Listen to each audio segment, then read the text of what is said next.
With this information, I could rule the world. It needs to be destroyed. I don't think anyone should know this.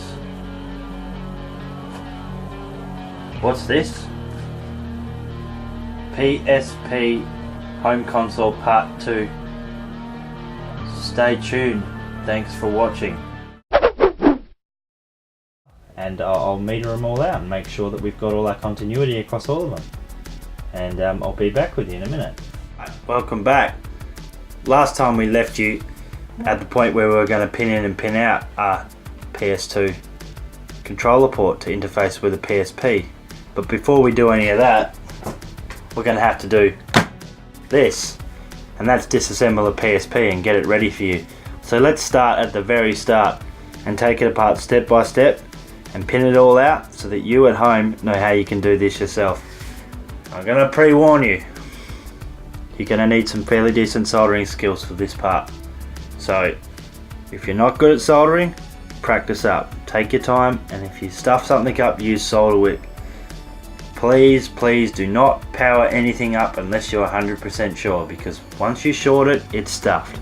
Okay, anyway, let's hook in. Thanks very much guys, and stay tuned for part 2, episode 3, at home do-it-yourself modifications. Now to complete this modification, you need to be able to get inside this unit. First thing we're going to want to do is flip it over. Right. Okay, next you're going to want to remove the battery cover. Here, pull your battery out like this. Now there's a warranty tape here which is already void because I pulled it off once, and that needs to be removed because there's a screw under it right here. So we'll remove this screw.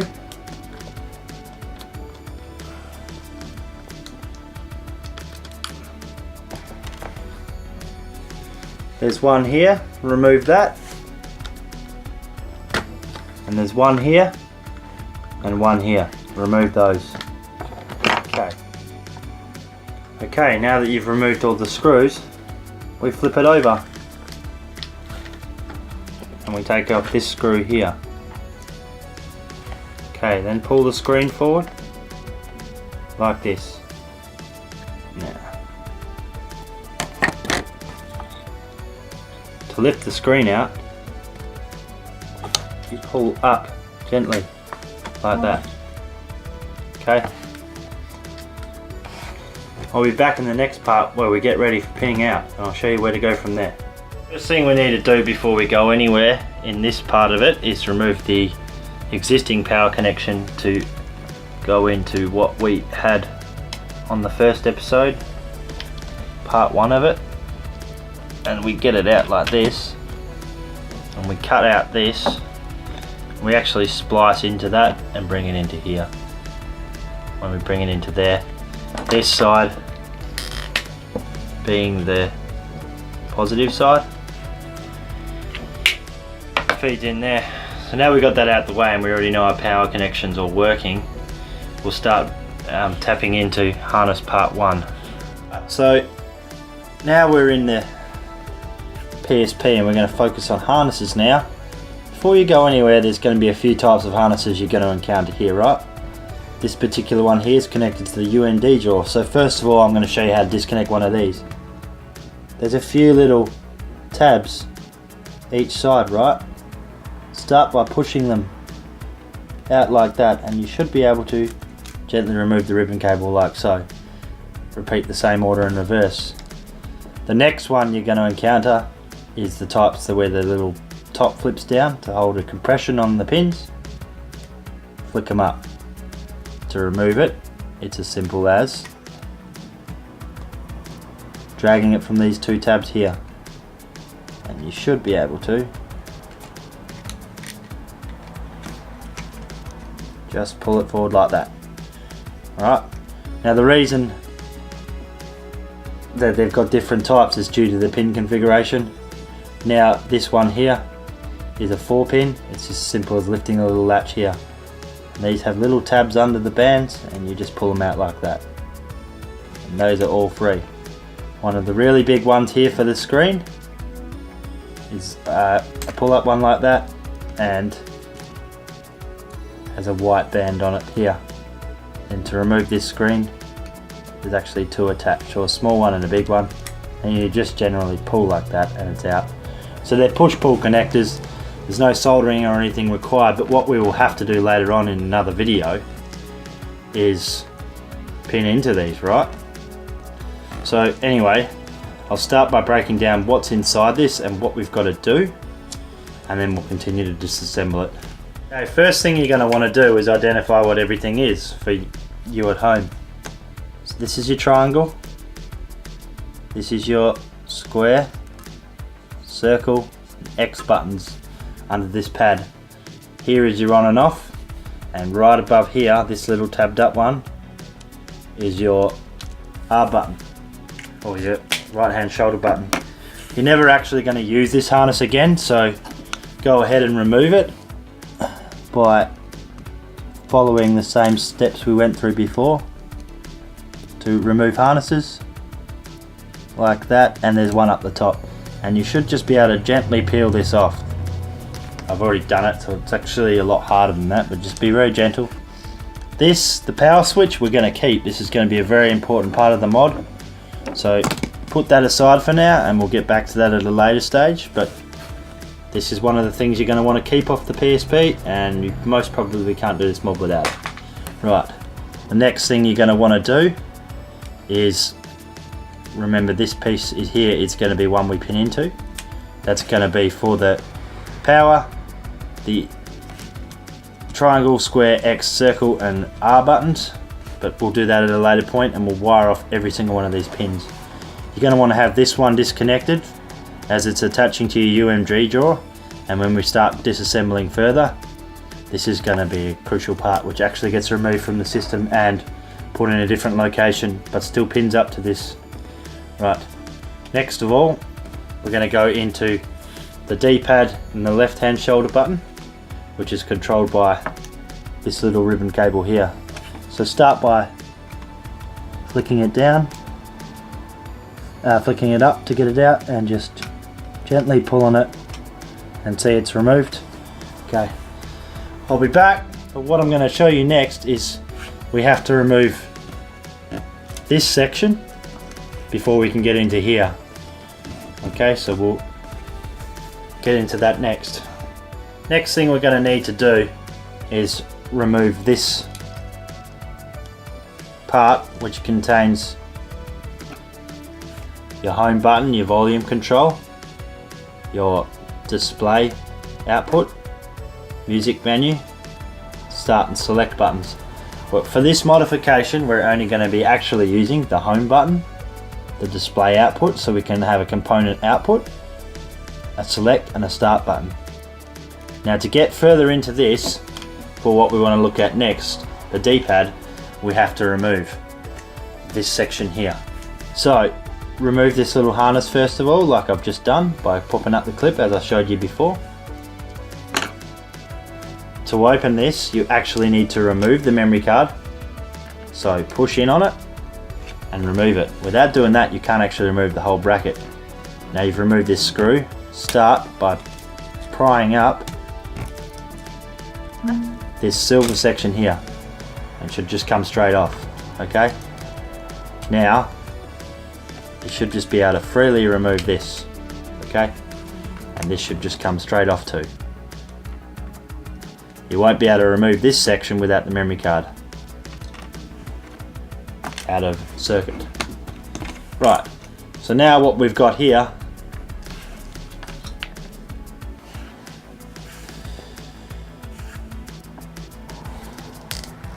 is our directional buttons.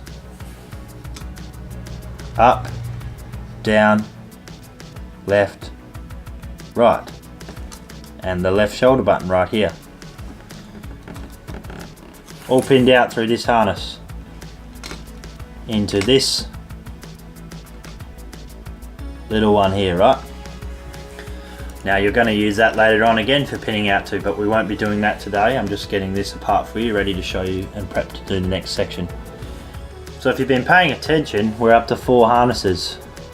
One here for the D-pad, one for the little face buttons with the home button and the display output and the start select, the X, square, triangle, circle, R button and the power switch is fed off this, and this little harness here itself. So 4 in total so far, and there's one more we need to take care of, and that's the analog joystick. So to remove that, it's a 4-pin one like we were doing before, so a little 4-wire. Start by flipping up that little tab like we do, and then what you need to do is one little screw tucked away in the corner here. You hook into it, get her out, and then you just lift and gently pull, and it pulls out. Okay. So what you may have noticed in the last episode, we were talking about hooking into this, right? Well, if you've been paying attention, having a look at these, you'd see a considerable number of pins on these for these outputs, right? And they're not exactly cross-compatible with a controller. Well, that's where this comes in, and we'll get into that later on. But let's continue disassembling the PSP. Okay, so next we're going to start pulling this board itself out, removing this silver frame, and then actually disassembling the UMD drawer, because it still needs to be used as a disc entry slot for the front of the PS2 Slim. Okay, next up, remove this little harness here. What you're going to want to do after that is get this little silver thing, the border, and just pull it off like that. Here's where one of the crucial bits is accessing the UMD drawer. Get yourself a screwdriver, put it here, and pull. That releases the spring and lets you open the UMD drawer completely open to remove this motherboard section here. Now we need to get further in it to remove the UMD drawer. So what we're going to do next is get this off. Start by prying it off like that. Okay, now you want to get this little coin cell battery holder out. It just flicks out. Okay, now you want to get the PCB out. First attach this little lead by pulling it off, and you should just be able to lift it carefully, pull it out like that. Be careful of the USB port. That is going to be the majority of what we're going to pin out to. So pretty much all of our wiring will come off this for interfacing out to the controller for the PS2 control system. Right, let's move on to the UMD drawer. Okay, next we're going to get into the UMD drawer. First thing you want to do is remove these by pushing them out from here or the bottom. Either way is just as easy. You get a small flathead in here and here and wiggle these out so that the lid comes off the UMD drawer. Right, now that's done. Small Phillips screwdriver, and you're going to get 1, 2, 3, 4 off. This one's already been taken out. Now you got the screws out, you should just be able to pop the UMD drawer out like this. Very gently remove it, and it's out. You're going to want to take this off at a later stage to reattach it to the roof of the PS2 Slim for the UMD drawer that we're going to make with a 3D printer. But this was the ribbon cable you need to keep, and patch back in